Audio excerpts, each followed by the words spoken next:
The line between the two is fuzzy and inconsistent. But there is a line, and in the past 50 years, our understanding of where it lies has changed drastically. And so I wondered, could I give up processed foods entirely? Could I go a year unprocessed? When I was a kid and I would ask my dad what he wanted for Christmas, he would sigh.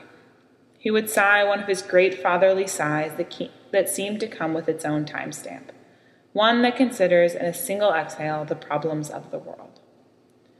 Health, he'd say, the health of my family. I rolled my eyes and agreed. Yeah, health and happiness, but what do you really want? Like, what can I get you? I rolled my eyes, bought him a sweater, and went on with life until, years later, I realized the cliche. If you don't have your health, you don't wear that sweater anywhere. Food and health are correlated in ways that are hard to articulate. Is it the beta-carotene in a carrot that fights against heart disease, or is it something else? People eat carrots along with lettuce and tomatoes and blue cheese dressing. Although it's as hard to identify a single dietary input that creates health as it is to isolate the source of illness, the connection is often clearest in the dysfunctional, in the glut of gluten intolerance likely caused by a generation raised on refined flour, or the surge in obesity as per capita consumption of sugar has similarly swelled. Though it's easily obscured in a culture where hundreds of new edible products appear in the supermarket every year, where there is always a new diet to try, a new start to a new self that will begin tomorrow, what we eat becomes part of our bodies in ways that are irreversible.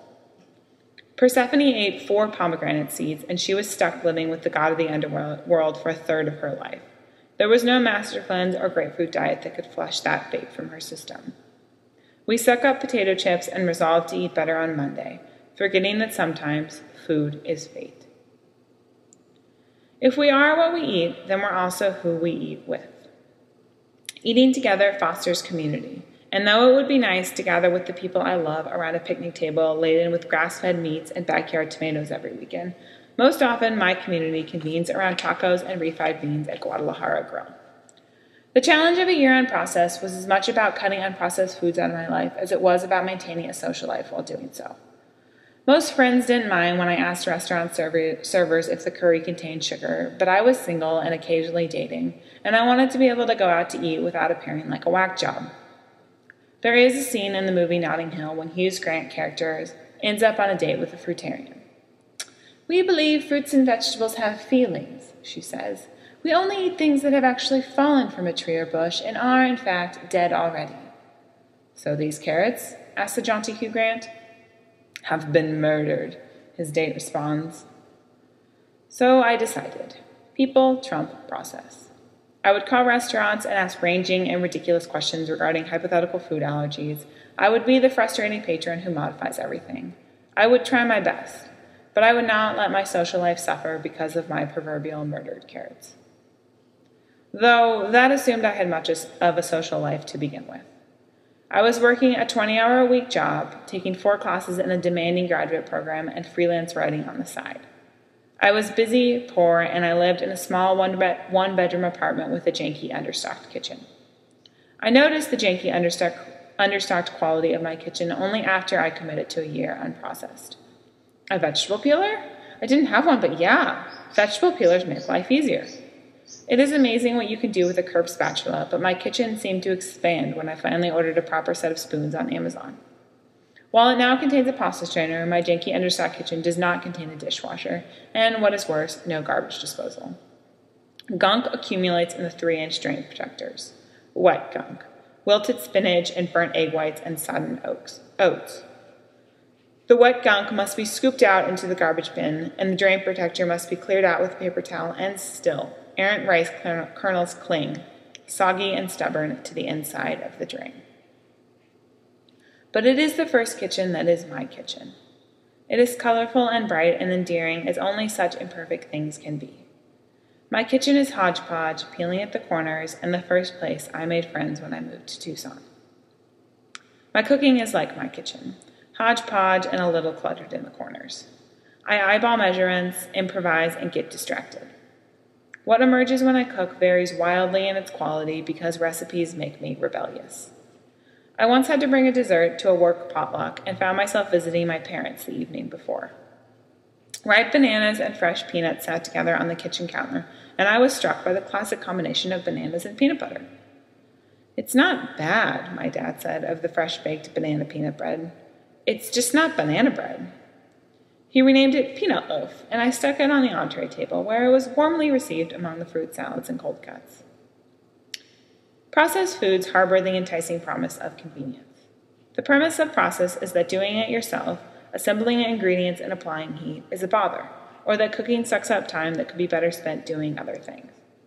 But you will never find a peanut loaf on sale at Safeway, and anyway, it would have taken longer to find the keys to drive to the supermarket than it did to stir up my adventure in a bowl. Cooking takes time, but so does standing in line at Chipotle or waiting for the pizza to arrive, and the cooking that I do, the willy-nilly sort of sautéing or roasting of vegetables and grains, or the baking of peanut loaves, occupies a different category of time. I call my mother when I cook. I listen to music and I drink wine, and best of all, I make people sit in my kitchen with me and eat what emerges. Cooking takes time, but a day is nothing but time filled by tasks, and cooking feels to me, at least, like a 20-minute yawn away from all the tasks. Mostly, though, I like to cook because I love to eat. This is a love that has been earned. Please stop asking me how tall I am, but 6'1". Basketball? Yes, I play basketball. In high school, I was the team center, a position that required me to act less like an agile giraffe and more like a brick wall. When I hit 185 pounds, which is not, medically speaking, overweight for someone my height, but most certainly is when self-esteem does all the talking, my mother and I ventured to a nutritionist. Too many carbohydrates, Dr. Lisa said, too little protein. So I ate grilled chicken and not chocolate-covered pretzels and lost 20 pounds. That 20 came and went throughout college, on freshman year, off sophomore, on junior with a study abroad and steak and potato Argentina.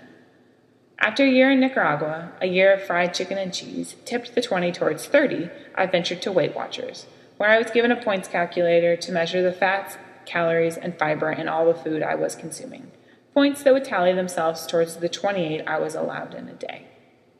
The pounds came off. But eating food does more than just add or take off pounds, and losing weight does not simply create health. Though Michael Pollan is never asked about his pant size, for me, a woman, to say that I don't care how much I weigh, that eating in process is not about a diet, but rather diet with a capital D, that biological thing that dictates what we incorporate into our bodies, obscures the fact that the two are inseparable. That for eaters, most especially female eaters, in a culture of hyper-scrutiny, what you eat, and how your body responds to what you eat, speaks to who you are. Cookbooks abound that suggest eating planet-friendly food creates scale-friendly outcomes, but I wonder if this causal error points us in the wrong direction, implying that we should focus on whole foods so that we may fit into our skinny jeans. In The Kind Diet, Alicia Silverstone, quote, shares the secrets to her radiant beauty and slim physique, proving that eating unprocessed foods can have amazing benefits for your health, your appearance, and even the planet. Is the function of food simply to serve our bodies, our physiques? I'm 6 feet tall. I understand the desire for a body to be something different than it is, to be shorter or slimmer, healthier or stronger, and the allure that eating differently could catalyze that change. But doesn't food also connect us outward somehow? Doesn't eating in fact take us out of our bodies and link us to the earth and the natural world? The estimated value of the processed food market worldwide is $3.2 trillion. That means if all 7 billion of us living on Earth shared the burden of Twinkies and canned soup, every one of us would spend $460 a year on processed foods. But we know that dollars do not divide so easily, and that while most of our 7 billion scrape by with not enough process, others consume a disproportionate share. Finally, it seemed the point of foregoing all these processed foods was as much about my own body as it was about this greater industrial body, churning of its own accord. The cogs of the industrial food machine, the extracting and packaging and shipping mechanisms, not only bring consistently tasty foods to our supermarkets, but also obscure where that tasty food comes from, how it is extracted from the earth and cobbled together so that it may remain on a shelf for months or years to come.